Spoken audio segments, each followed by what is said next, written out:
Hello everyone, today we talk about how to fix the app of Promova. We will go to settings,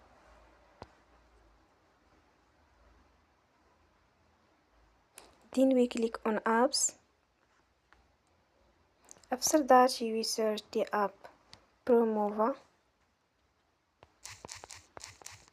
and you will click you will on for stop. After that you will go to storage, then we click on clear cache. You will go to Play Store and you will update your app. Don't forget to support us by like and subscribe.